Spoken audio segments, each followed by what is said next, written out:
জুলাই জুলাই করিস না। এই জুলাই বিপ্লবের কথা বলে বিগত শেখ হাসিনার মতো তার বাপের গল্প স্বাধীনতার কিচ্ছা বলে যে অবস্থা করেছিল, আজকে এই তথাকথিত এনসিপির কিছু নেতা জুলাই বিপ্লবী বলে এই দেশকে একটা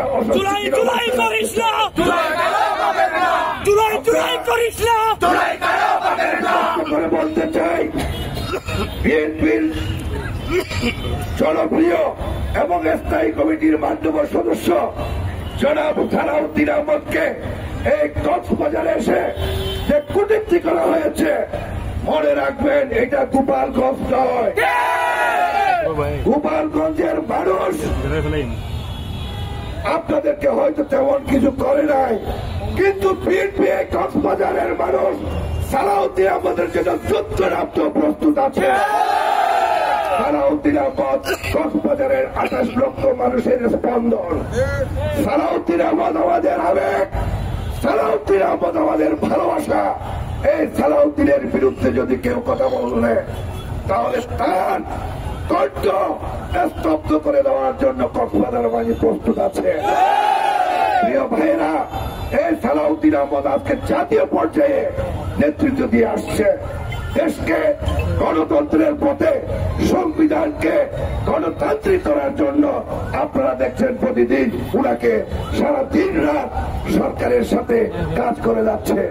আজকে এই জনপ্রিয় ব্যক্তির বিরুদ্ধে যে কটূক্তি করা হয়েছে, আমি তাকে বলবো, অনতি বিলম্বে পাটোয়ারি তুমি সালাউদ্দিন আহমদের পায়ে পড়ে মাপ চেয়ে দিবা, আর না হলে তোমাকে এক কক্সবাজারে আর কোনোদিন কোথাও আসতে দেওয়া হবে না। আমি আর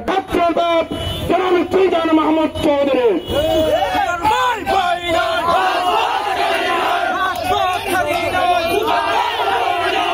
এই মুহূর্তে আমরা ফেসবুকে দেখলাম ওই এনসিপি নামদারি সরকারের ছত্রছায়ায়, যেটাকে বাংলাদেশ চিলড্রেন পার্টি বলি আমরা,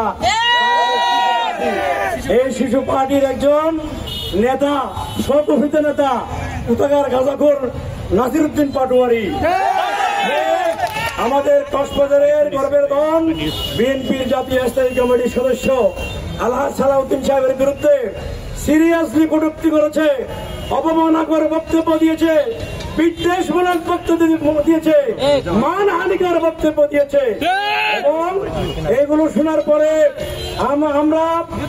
শোনার পর আমাদের কক্সবাজার জেলা বিএনপির সভাপতি, এখন পবিত্র সৌদি আরবের মক্কা নগরীতে অবস্থিত উমরা করতে গিয়েছে, উনি আমাকে এবং সরোয়ার জাহান চৌধুরীকে ফোন করে বলেছে উকিয়ার সর্ব স্থানে প্রত্যেকটা স্টেশন গ্রামে গ্রামে এর বিরুদ্ধে প্রতিবাদ বিক্ষোভ মিছিল করার জন্য।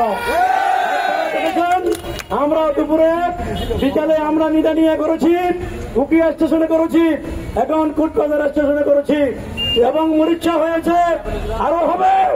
ভাইয়ের আমার, বন্ধু আমার, যে নাসিরউদ্দিন পাটোয়ারি আমাদের দেশপ্রেমিক গর্বের সেনাবাহিনীকে সেনাবাহিনীর পাড়ায় বিভিন্ন জেলায় জেলায় গিয়ে বিভিন্ন জায়গায় অরাজকতা সৃষ্টি করতেছে।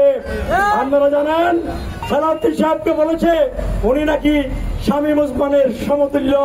ওই বেটা পাটোয়ারি, তুই তোর মতো নেতা সালাউদ্দিন সাহেব বাদ দাও, সরোয়ার জাহান চৌধুরী, শাহজাহান চৌধুরী বাদ দাও, আমিও তোমার মতো এরকম যোগ্য 1000 নেতা তুলেছি বেটা। আমাদের বিএনপির স্থায়ী কমিটির সদস্য সালাউদ্দিন আহমদকে নিয়ে তুমি গর্ব করো। সালাউদ্দিন আহমদ মাটি থেকে এমনি উঠে আসে নাই, উনি ছিলেন ম্যাজিস্ট্রেট, মেধাবী ম্যাজিস্ট্রেট। ওখান থেকে উনি আমাদের সাবেক প্রধানমন্ত্রীর বিয়ার ছিলেন, এরপরে কক্সবাজার জেলা বিএনপির আহ্বায়ক ছিলেন। রাজনীতিতে যোগদান করার পরে চকরিয়া পেকু আসনে 2 লক্ষাধিক ভোটের ব্যবধানে প্রতিদ্বন্দ্বী প্রার্থীকে পরাজিত করে এমপি হয়েছিল। ওনার বর্তমানে ওনার স্ত্রী এমপি হয়েছিল, উনি প্রতিমন্ত্রী হয়েছিল, উনি বিএনপির যুগ্ম মহাসচিব থাকা অবস্থায় ভারতের চিরমহিমা কেন্দ্রে 62 জীবন যাপন করতে হয়েছে। আজকে বাংলাদেশের এই জাতীয় গুরুত্বপূর্ণ সময়ে আজকে বিএনপির পক্ষ থেকে ফেসিবাদ বিরোধী আন্দোলনের তো দল ছিল সকলের পক্ষে।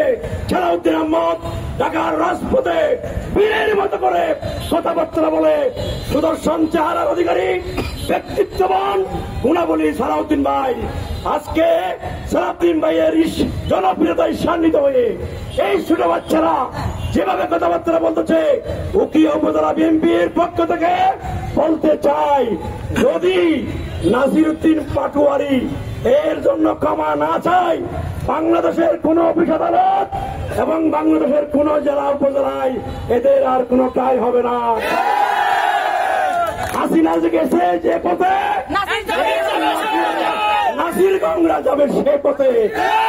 এটা সেনাবাহিনী পাহারা দে, পুলিশ পাহারা দে, ডক্টর ইউনূস সাহায্য করে, ওই উপদেষ্টা সজীব নাকি একটা আছে, তার নির্দেশে, আসিফের নির্দেশে তোমরা এগুলো করতেছ। বিএনপি স্বাধীনতার ঘোষণাকারী দল। বিএনপি ৯৯ সালে গণঅভ্যুত্থানে এরশাদকে পরাজিত করে ৯১ সালে গণতন্ত্র প্রতিষ্ঠাকারী দল। সুতরাং সালাউদ্দিনের বিরুদ্ধে, বিএনপির বিরুদ্ধে এরকম কুরুচিপূর্ণ বক্তব্য না দেওয়ার উদাত্ত আহ্বান জানিয়ে তান্ত্রিক ভাবে এদেশে মানুষের অধিকার আদায় করে, ভোটের অধিকার আদায় করে নির্বাচিত সরকার কায়েম করার আন্দোলনে ঝাঁপিয়ে পড়তে হবে। প্রিয় ভাইয়েরা, সবাই